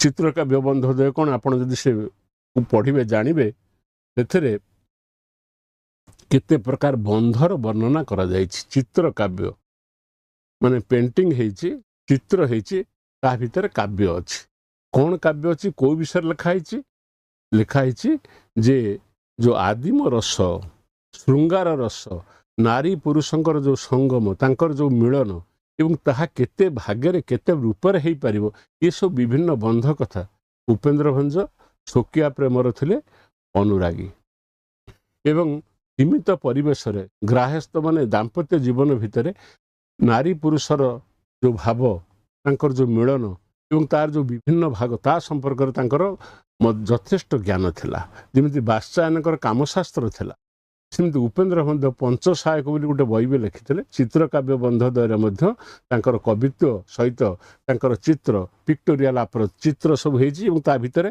कवित्व रही एवं बंध संपर्क में कहुई आपण मैंने पढ़ले जापर से चित्रकाव्य बंधोदय जो तांकर काव्य चित्रकाव्य बंधोदय से सृष्टि बा रचना संपर्क में उल्लेख करिसेंति तापर को जीवा उपेन्द्र भंज तांकर चित्रकाव्य बंधोदय केतोटी हम केतोटी एठी हम एठी हबनी केतोटी काव्यर से स्रष्टा बोली उल्लेख कर बोली हेले कौन हम ना बोली हेले इमिति बो लेखा जीवो बो आकार बो ली बोली नो बोली उल्लेख कर अच्छा केते खंड बही ना से देइचंती केते खंड देइचंती ना 20 गोटी 22 गोटी 24 गोटी 26 गोटी तामाने जो चित्रकाव्य बंधोदय काव्य संपर्क मुटा को सामान्य भाव में आपन टिके सूचना देली से प्रश्न है से चित्रकाव्य बंधोदय से केतोटी निजर केतोटी रचना संपर्क में से सूचना देइचंती तामाने 20 बही से लिखिंट ना 22 बही लिखिंट ना 24 बही लिखिंट ना 26 बही लिखिंट अर्थ चित्रकाव्य प्रथम प्रश्न है कवि सम्राट उपेन्द्र भंज क्यों काव्य रे तांको रचना संपर्क में उल्लेख करिसेंति तार उत्तर आमे देले चित्रकाव्य बंधोदय काव्य रे से तांको रचना संपर्क में उल्लेख करिसेंति ता परवर्ती प्रश्न है जदि से उल्लेख करिसेंति केतोटी बही बा केतोटी रचना तो से तांकर सेतेबेले सरी जाइछि बा केतोटी रचना सेतेबेले से लिखि सारलेनी से केतोटी से 10टी ना 12टी ना 20टी ना 25टी ना 26टी 20टी नुहे मु काटी दउछि तापर 22 गोटी नुहे 24 गोटी नुहे 26 गोटी तामाने चित्रकाव्य बंधोदय लिखिला बेलकू कवि सम्राट उपेन्द्र भंज 26 गोटी काव्य रचना करिसेंति बोली 26 गोटी काव्यर नाम चित्रकाव्य बंधोदय स्थान पाई ऑप्शन डीटा हला करेक्ट एटा को काटिदेली बीटा को काटिदेली डीटा हला करेक्ट। उपेन्द्र भंज क्यों काव्यर मंगलाचरण प्रथम दुई धाड़ी रे बहु देवादेवींकर वंदना करिसेंति। अच्छा उपेन्द्र भंज क्यों काव्यर मंगलाचरण आप जानी निर्विघ्न रे कौन काव्यर आरंभ रे काव्यटी केमि निर्विघ्न रे समाप्त हो जहाँ से कल्पना करिसेंति बा जहाँ तांकर आभिमुख्य अच्छी बा तांकर जहाँ वर्णना करे इच्छा अच्छी बा जहाँ से वर्णना करुचंती ताहा जेपरि समाप्त हो से से प्रार्थना करन जो प्रार्थना करा जाए ता कहते मंगलाचरण। कौन से एक कार्य शुभरे किपरि समाप्त है विघ्न घटिब नाही एवं जहाँ चिंता करिसंती ताहा यथार्थ भाव में अभिव्यक्त घटिब तार अभिव्यक्ति घटिब इथिपाई जो प्रार्थना करा जाए इथिपाई जो देवतांकर स्तुति करा जाए बा तांकर गौरव वर्णना करा जाए ताको कहते मंगलाचरण। से कहते कौ काव्यर मंगलाचरण प्रथम दुई धाड़ी रे बहु देवादेवींकर से वंदना करिसंती गोटी हला लावण्यवती गोटी हला कोटि ब्रह्मांड सुंदरी गोटी हला वैदेही विलास गोटी हला प्रेम सुधानिधि। ऑप्शन ए हला लावण्यवती ऑप्शन बी हला कोटि ब्रह्मांड सुंदरी ऑप्शन सी हला वैदेही विलास ऑप्शन डी हला प्रेम सुधानिधि। कहवा बाहुल्य हम ना बा ठीक हम ये सबु काव्य गुड़िक हूँ उपेन्द्र भंजकर सृष्टि। लावण्यवती तांकर कोटि ब्रह्मांड सुंदरी तांकर वैदेही विलास तांकर प्रेम सुधानिधि तांकर कला कौतुक तांकर आउर जा सुभद्रा परिणय तांकर एठी से ना ना नहीं एति जो ना अच्छी एथुरो संपर्क में जानिले जे लावण्यवती तांकर कोटि ब्रह्मांड सुंदरी भी तांकर वैदेही विलास भी तांकर एवं प्रेम सुधानिधि भी तांकर। से किंतु कहते उपेन्द्र भंज क्यों काव्यर मंगलाचरण रे चरण रे मंगलाचरण रे रे कार्टी लिखा हम मंगलाचरण रे प्रथम दुई धाड़ी रे बहु देवादेवींकर वंदना करिसंती लावण्यवती रे करिनाहंती काटी दउची ऑप्शन ए को ऑप्शन बी को मध्य काटी दउची कोटि ब्रह्मांड सुंदर रे करिनाहंती वैदेही विलास रे प्रेम सुधानिधि को काटिदेली ऑप्शन सी होची करेक्ट वैदेही विलास जोटा को आम उपेन्द्र भंजकर श्रेष्ठ कृति बोली कहू से से प्रथम दुई धाड़ी रे बहु देवादेवींकर वंदना से करिसंती। वैदेही विलास काव्यटी रचना करने को उपेन्द्र कहा द्वारा अनुप्रेरित नुप्रेरित नुहे एटा हूँ अनुप्रेरित अटा को छाड़ी जाइछंती। वैदेही विलास काव्यटी रचना करने को उपेन्द्र कहा द्वारा अनुप्रेरित होइथिले। अनुप्रेरित अर्थ कौन प्रेरणा अनुप्रेरणा अनुप्रेरित माने से उद्बुद्ध तांको करथिले बा तांकर सृष्टि जनकर व्यक्तित्व जनकर परामर्श जनकर उत्साह ये सब फल कौन हुए ना आउ जड़े नूतन काव्य सृष्टि करें से किए कौच ना लोकनाथ विद्याधर चित्रकला नाई याको आम काटिदबा।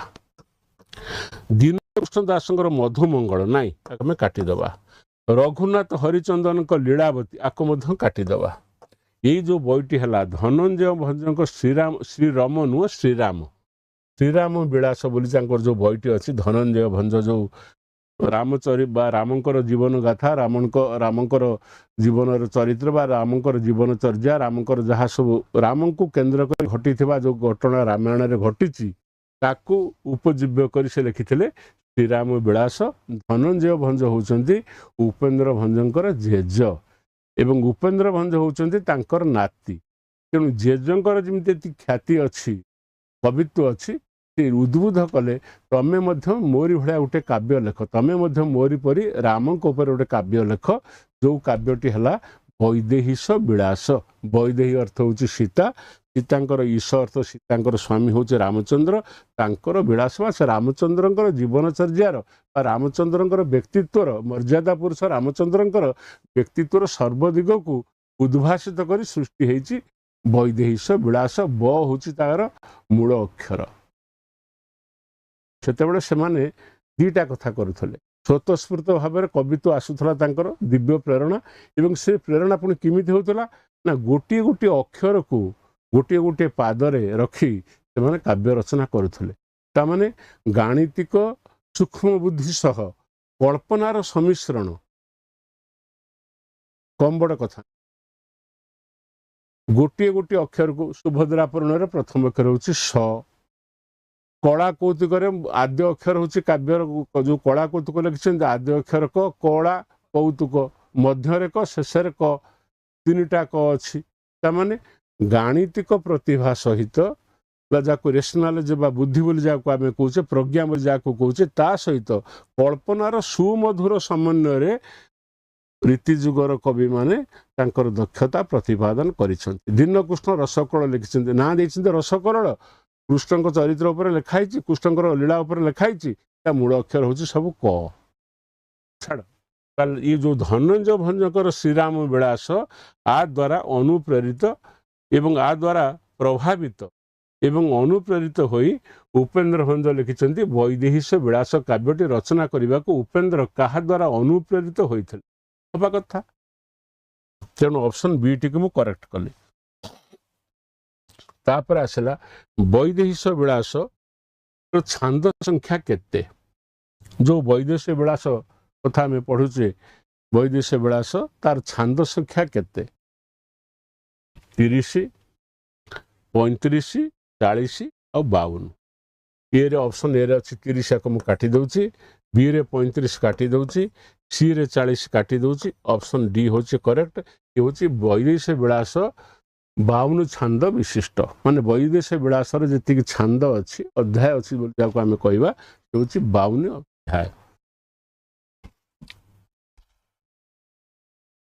वैदेहीश विलास क्यों अक्षर नियम रचित अ अक्षर क अक्षर ऑप्शन ए रे अच्छी अ अक्षर ऑप्शन बी रे अच्छी क अक्षर ऑप्शन सी रे अच्छी ब अक्षर और स अक्षर मुझे प्रश्नर उत्तर आलोचना माध्यम आगुरी आपण मान पाखे कहीदे कौ कौ कहीदे से वैदेहीश विलास जो रचित है तार मूल अक्षर हूँ ब तेणु मु अ को काटिदेली क को काटिदेली स को काटिदेली पवना रस तरंग से अक्षर रे अच्छा कला कौतुक कर क अक्षर मूल अक्षर वैदेहीश विलास हूँ ब अक्षर स अक्षर से कर सुभद्रा परिणय किंतु आमर प्रश्न हूँ वैदेहीश विलास क्यों अक्षर नियम रचित ताने सब अक्षर गुड़िक तार है ब वैदेहीश विलासर मूल अक्षर जो पद से लिखिं पाद कर मूल अक्षर हूँ ब अ अक्षर भी लिखिं अवना रस तरंग क अक्षर लिखिं कला कौतुक आद्य क मध्य क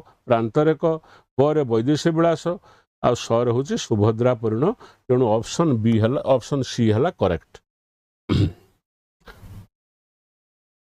तापर है उपेन्द्र भंजक केउ कृति शब्दालंकार और अर्थालंकार विशाल बारिधि कहले अत्युक्ति हेब नाही। अच्छा से देइछि कौन ना उपेन्द्र भंजक केउ कृति शब्दालंकार और अर्थालंकार विशाल बारिधि अर्थ विशाल समुद्र अलंकार जो आम पढ़ुचे आम दी भाग विभक्त करछे गोटे शब्द अलंकार गोटे हूँ अर्थ अलंकार। प्रश्न है उपेन्द्र भंजकर केउ कृति शब्द अलंकार और अर्थ अलंकार विशाल बारिधि कहले अत्युक्ति हम ना सुभद्रा परिणय नाई।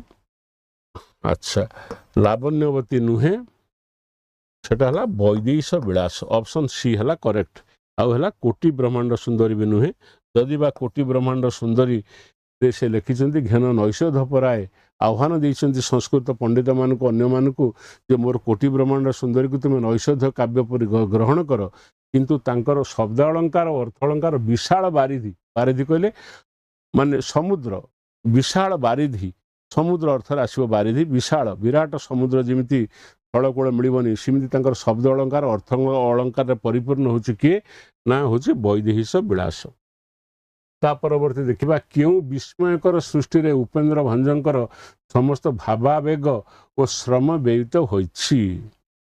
भावावेश नुह भावावेग हम वो श्रम व्ययित होइछि। क्यों विस्मयकर सृष्टि माने विस्मयकर सृष्टि माने एभलिया सृष्टि आगुरु नथिला आम जमी कहे ओह कि खरा तामाने आगुरु सेमती खरा नथिला ये खरा अनुभव है आम विस्मय प्रकाश कले। विस्मयकर सृष्टि माने समग्र रीतिजुग साहित्य रे किंबा ता पूर्वरु ଅନ୍ୟ କୌଣସି କବି ଏଇଭଳିଆ ବିସ୍ମୟକର ମାନେ ଯେଉଁ ଏମିତି କିଛି ଏମିତି ଗୋଟେ କୌଣସି କାବ୍ୟ ଲେଖିନଥିଲେ ଯାହାକୁ ଏକ ବିସ୍ମୟକର କାମ ବା ୱଣ୍ଡର ବୋଲି, ୱଣ୍ଡର ଅର୍ଥ ତ ବିସ୍ମୟ, ତାକୁ ବିସ୍ମୟ ବୋଲି ଭାବିବ, ମାନେ ସହଜ ସାଧ୍ୟ ନୁହେଁ, ଯାହା ସମସ୍ତଙ୍କ ଦ୍ୱାରା ହେଇନଥିଲା ଏ ପର୍ଯ୍ୟନ୍ତ, କିନ୍ତୁ ହବ ହେଲେ ଆମେ କ'ଣ କହିବା, ଆମେ ବିସ୍ମୟ ପ୍ରକାଶ କରିବା। ତେଣୁ ସେ ବିସ୍ମୟକର କାବ୍ୟଟି କିଏ ନା ଯେଉଁଥିରେ ତାଙ୍କର ସମସ୍ତ ଭାବାବେଗ ମାନେ କ'ଣ, ତାଙ୍କର ଯେଉଁ ଆବେଗ, କଳ୍ପନା ହେଉଛି ବା ଇମୋସନ୍ ବା ଇମାଜିନେସନ୍ ଯାହା ତୁମେ ଚିନ୍ତା କର, ଇଏ ହେଉଛି କାବ୍ୟ ସୃଷ୍ଟିର ମୂଳ କଥା।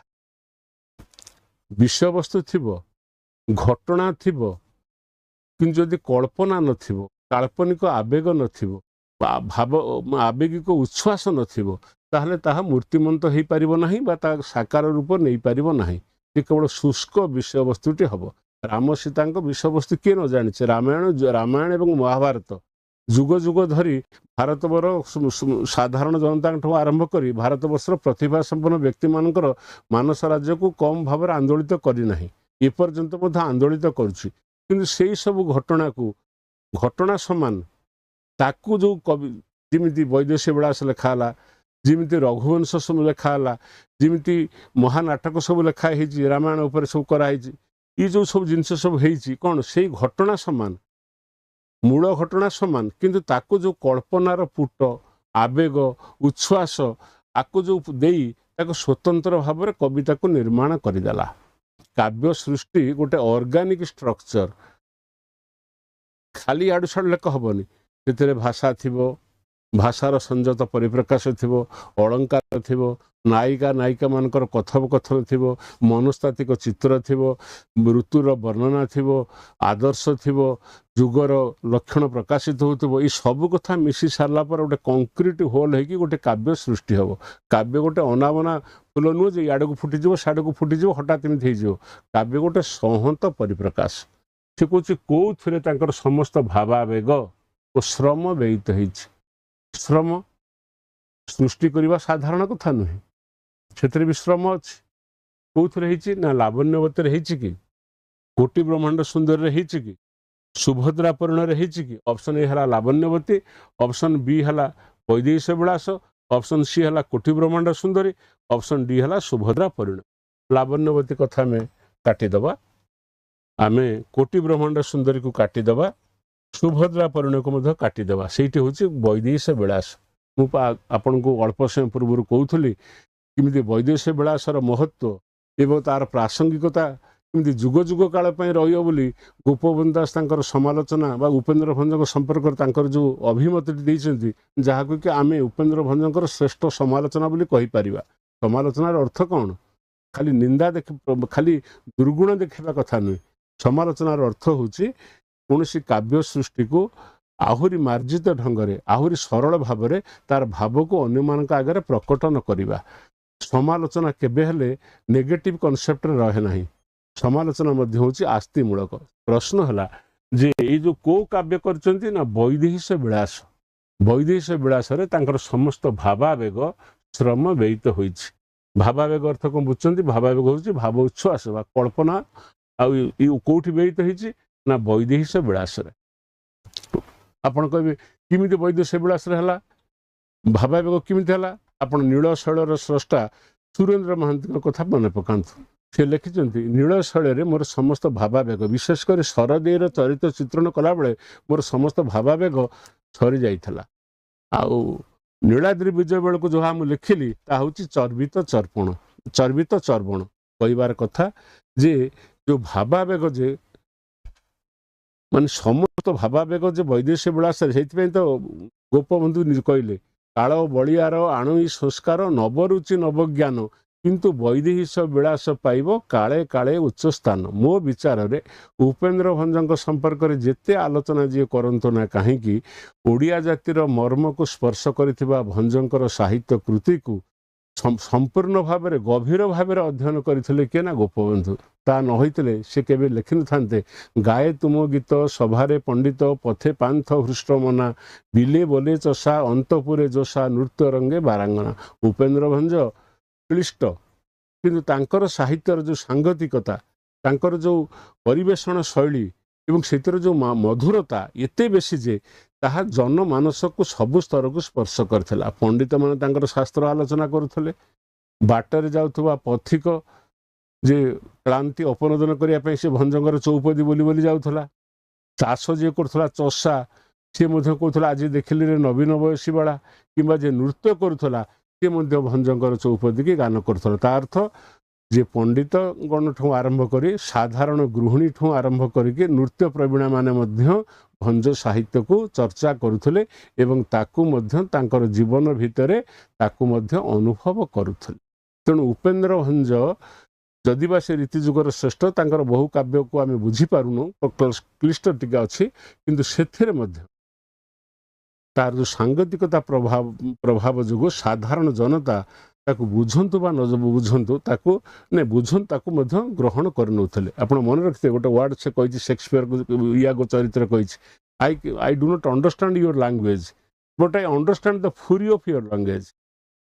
ତମ ଭାଷା ମୁଁ ବୁଝିପାରୁନି, କିନ୍ତୁ ତମ ଭାଷାର ଯେଉଁ ଆବେଗ, ଯେମିତି ବିଭୂଷଣ ପୁଷ୍ପେ ଜାକାନ୍ତି ଜାଣ ବିଭୂଷଣ କରି କନ୍ୟା କଣ, ସେ ଯେଉଁ ସୁନ୍ଦର ସ୍ୱର, ତା ଭିତରେ ଯେଉଁ ଆବେଗଟା ଅଛି, ସେ ଆବେଗ ମଧ୍ୟ ବହୁ ସମୟରେ ମଣିଷକୁ ଆନନ୍ଦ ଦିଏ। କାଲି କବିତା ତ ଖାଲି ଚକ୍ଷୁର କବିତା ହବନି, କବିତା ମଧ୍ୟ କର୍ଣ୍ଣର କବିତା ହବ, ସଙ୍ଗୀତର କବିତା ହବ। ତେଣୁ ଉପେନ୍ଦ୍ର ଭଞ୍ଜଙ୍କର ସମସ୍ତ ଭାବାବେଗ, ତାମାନେ ତାଙ୍କର ଭାବୋଚ୍ଛ୍ୱାସ, ତାଙ୍କର କଳ୍ପନାର ସବୁ ଦିଗ ଏବଂ ତାଙ୍କର ଶ୍ରମ ଯଦି ବ୍ୟୟିତ ହେଇଥାଏ, କେବଳ ବ୍ୟୟିତ ହେଇଛି ବୈଦେହୀଶ ବିଳାସରେ। ସେଇଥିପାଇଁ ସେ କହୁଛନ୍ତି ଯେ ବୈଦେହୀଶ ବିଳାସ ପାଇବ କାଳେ କାଳେ କାଳ ବଳିଆର ଆଣୁଇ ସଂସ୍କାର, ନବରୁଚି ନବଜ୍ଞାନ। ସେତେବେଳେ ବୈଦେହୀଶ ବିଳାସକୁ ଯେମିତି ଗୁରୁତ୍ୱ ଦିଆଯାଉଥିଲା, ଆଜି ହୁଏତ ବୈଦେହୀଶ ବିଳାସ ସେପରି କିଏ ଲେଖିପାରିବ ନାହିଁ। ଯୁଗର ରୁଚି ଅନୁସାରେ ନୂଆ ଜ୍ଞାନ ଆସୁଛି, ନୂଆ ସଂସ୍କାର ଆସୁଛି, କିନ୍ତୁ ଏକଥା ସତ, ଯାହା ବା ହେଇଗଲେ ମଧ୍ୟ କାଳେ କାଳେ ବୈଦେହୀଶ ବିଳାସ ପାଇବ ଉଚ୍ଚ ସ୍ଥାନ ବୋଲି କବି ଗୋପବନ୍ଧୁ ଦାସ ଭଞ୍ଜଙ୍କ ସମ୍ପର୍କରେ ତାଙ୍କର ଅଭିମତଟି ଦେଇଛନ୍ତି। ଆପଣମାନେ ତାକୁ ପଢ଼ିଥିବେ। ତା ପରବର୍ତ୍ତୀ ପ୍ରଶ୍ନକୁ ଆମେ ଯିବା। ବୈଦେହୀଶ ବିଳାସ ଭଳି ଉପେନ୍ଦ୍ର ଭଞ୍ଜଙ୍କର ଅନ୍ୟ କେଉଁ କାବ୍ୟଟି ଅତି ପ୍ରିୟ? ହାଇ, ବୈଦେହୀଶ ବିଳାସ ଯେମିତି ପ୍ରିୟ, ଆଉ କୋଉଠି ଅତି ପ୍ରିୟ? ଦେଇଛି ପ୍ରେମ ସୁଧାନିଧି, ଦେଇଛି ରସଲେଖା, ଦେଇଛି କୋଟି ବ୍ରହ୍ମାଣ୍ଡ ସୁନ୍ଦରୀ, ଦେଇଛି ଲାବଣ୍ୟବତୀ। ପ୍ରେମ ସୁଧାନିଧିକୁ ଆମେ କାଟିଦେବା, ରସଲେଖାକୁ କାଟିଦେବା, କୋଟି ବ୍ରହ୍ମାଣ୍ଡ ସୁନ୍ଦରୀକୁ କାଟିଦେବା, ଆମେ କହିବା ଲାବଣ୍ୟବତୀ ହେଉଛି ସେହିପରି ମଧ୍ୟ ତାଙ୍କର ପ୍ରିୟ। ଆଚ୍ଛା, ଆମର ଆଲୋଚନାକୁ ଆମେ ଏଇଠି ରଖିବା, ଟିକେ ଆଲୋଚନା କରିଦେଉଛି। ଲାବଣ୍ୟବତୀ ଉପେନ୍ଦ୍ରଙ୍କର କେଉଁ ପ୍ରକାର କାବ୍ୟ? ଗୋଟିଏ ହେଲା କାଳ୍ପନିକ, ଗୋଟିଏ ହେଲା ପୌରାଣିକ, ଗୋଟିଏ ହେଲା ଐତିହାସିକ, କେଉଁଟି ବି ନୁହେଁ। ଆଚ୍ଛା, କେଉଁଟି ବି ନୁହେଁ ଯେଉଁ କହିଛି, ସେ କିଛି ଅପସନ୍ ପାଇନି ବୋଲି କହିଛି, ତାକୁ ଆମେ କାଟିଦେବା। ଲାବଣ୍ୟବତୀ ଉପେନ୍ଦ୍ର ଭଞ୍ଜଙ୍କର କେଉଁ ପ୍ରକାର କାବ୍ୟ? ଆମେ ସମସ୍ତେ ଜାଣିଛେ କବି ସମ୍ରାଟ ଉପେନ୍ଦ୍ର ଭଞ୍ଜ ବୈଦେହୀଶ ବିଳାସ ଲେଖିଛନ୍ତି, ସୁଭଦ୍ରା ପରିଣୟ ଲେଖିଛନ୍ତି। ଯୁଗେ ଯୁଗେ ରାମାୟଣ ଏବଂ ମହାଭାରତ ଥିଲା ଆମ କବିମାନଙ୍କର, ସେ ଥିଲା କ'ଣ ରଚନା କରିବାର ଉତ୍ସ। ମାନେ ସେଠାରୁ ସେମାନେ ଘଟଣା ବା ଗୋଟେ ଚରିତ୍ର ବା କୌଣସି ଏକ ଇନସିଡେଣ୍ଟ ବା ଘଟଣାକୁ ଆଣି ତାକୁ ନୂତନ ରସରେ ରସାୟନିତ କରି ନୂତନ ରୂପରେ ସାଧାରଣ ଜନତାଙ୍କ ଆଗରେ ସେମାନେ ତାକୁ ପ୍ରକାଶ କରୁଥିଲେ। ତେଣୁ ରାମାୟଣ ମହାଭାରତ ବା ପୁରାଣ ଏସବୁ ଥିଲା ମଧ୍ୟଯୁଗ କବିମାନଙ୍କର ଅବଲମ୍ବନ। ସେଇ ପୁରାଣର ଘଟଣା ବା କୌଣସି ଗୋଟେ ଷ୍ଟୋରି ବା ଘଟଣା, ଗୋଟେ ଆଖ୍ୟାନ ବା ସେଥିରେ ଥିବା କିମ୍ବଦନ୍ତୀ କିମ୍ବା ଗଳ୍ପ, ଆକୁ ସବୁ ସେମାନେ ଆଣି ତାକୁ ନୂତନ ରୂପରେ ରସାୟନିତ କରି ପାଠକମାନଙ୍କ ଆଗରେ ସେମାନେ ପ୍ରଦର୍ଶନ କରୁଥିଲେ ଏବଂ ତାଙ୍କର ପ୍ରତିଭାକୁ ସେଇଥିରୁ ସେମାନେ ଜଣାପଡ଼ୁଥିବା ପ୍ରତିଭା ସମ୍ପର୍କରେ ସେମାନଙ୍କୁ ଜଣାଉଥିଲେ ବା ମୁଁ କ'ଣ କେମିତି କଲି କ'ଣ କଲି ଲୋକ ସେଇ କରୁଥିଲେ। ମାନେ ପ୍ରସଙ୍ଗ କେବେ ପୁରୁଣା ହୁଏ ନାହିଁ। ମନେ ରଖିଥିବେ ସବୁବେଳେ, ପ୍ରେମ ଯେମିତି ପୁରୁଣା ହୁଏ ନାହିଁ, କୌଣସି ଘଟଣା ବା ପ୍ରସଙ୍ଗ ପୁରୁଣା ହୁଏ ନାହିଁ। କିଏ କେମିତି ତାକୁ କେଉଁ ଭାବରେ ପ୍ରକାଶ କରିପାରୁଛି, କେମିତି ଲୋକମାନଙ୍କ ପାଖରେ ପହଞ୍ଚେଇ ଦେଉଛି, ଯଦି ପୁରୁଣା ହେଇଥାନ୍ତା ଆଜି ରାମାୟଣ ମହାଭାରତ ସିରିଏଲ ଦେଖିବା ପାଇଁ ଏ ଯୁଗରେ ଆମେ କାହିଁ ବ୍ୟସ୍ତ ହେଇପଡ଼ନ୍ତେ? ପ୍ରସଙ୍ଗ ପୁରୁଣା ନୁହେଁ, ସେଇ ପ୍ରସଙ୍ଗ କେଉଁ କବି କେମିତି ଭାବରେ ତାକୁ ଅଭିବ୍ୟକ୍ତ କରିଛନ୍ତି, ତାକୁ ପ୍ରକାଶ କରିଛନ୍ତି, ତାଙ୍କର ଷ୍ଟାଇଲ ଅଫ୍ ପ୍ରେଜେଣ୍ଟେସନ କ'ଣ, ତାରି ଉପରେ ନିର୍ଭର କରୁଛି ତାଙ୍କର ସଫଳତା ବା ତାଙ୍କର ପ୍ରତିଭାର ମୂଲ୍ୟାଙ୍କନ ତାରି ଉପରେ ହେଉଛି। ତେଣୁ ପ୍ରଶ୍ନ ହେଲା, କିନ୍ତୁ ଭଞ୍ଜ ଦୁଇଟା କଥା କହିଛନ୍ତି, ସେ ପୌରାଣିକ କାବ୍ୟ ଲେଖିଛନ୍ତି ଏବଂ କାଳ୍ପନିକ କାବ୍ୟ ବି ଲେଖିଛନ୍ତି। ଖାଲି ଯେ ପୁରାଣର ଚରିତ୍ର ମାନଙ୍କୁ ରାମ ସୀତା ରାଧାକୃଷ୍ଣ ଏଇମାନଙ୍କୁ ସେ ନେଇକି କାବ୍ୟ ରଚନା କରିନାହାନ୍ତି, ସେ ମଧ୍ୟ କାଳ୍ପନିକ ଚରିତ୍ରକୁ ଆଣି ତାକୁ କାବ୍ୟ ବା ତାଙ୍କର ଜୀବନ କଥାକୁ ମନରେ କଳ୍ପନା କରି ତାକୁ ମଧ୍ୟ ପ୍ରକାଶିତ କରିଛନ୍ତି। ତେଣୁ ଲାବଣ୍ୟବତୀ ତାଙ୍କର କ'ଣ ନା ଐତିହାସିକ କାବ୍ୟ ନୁହେଁ କିମ୍ବା ପୌରାଣିକ କାବ୍ୟ ନୁହେଁ, ଇଏ ହେଉଛି କାଳ୍ପନିକ। ଏଠି ମନେ ରଖନ୍ତୁ ଲାବଣ୍ୟବତୀ ତାଙ୍କର ଯେଉଁ ନାମକରଣ କୋଟି ବ୍ରହ୍ମାଣ୍ଡ ସୁନ୍ଦରୀ, ସୁନ୍ଦରୀ ତ ସୁନ୍ଦରୀ କୋଟି ବ୍ରହ୍ମାଣ୍ଡ ଲାବଣ୍ୟବତୀ, ଲାବଣ୍ୟ କ'ଣ? ତେଣୁ ଏଇଭଳିଆ ପ୍ରସଙ୍ଗରେ ଆଲୋଚନା କଲେ ବହୁତ କଥା ହେବ। ଆଜି ଆମେ ଏତିକାକୁ ଆଲୋଚନା କରିବା, ପରବର୍ତ୍ତୀ ପର୍ଯ୍ୟାୟରେ ଆମେ ପୁଣି ଅନ୍ୟ ବିଷୟରେ ଆଲୋଚନା କରିବା।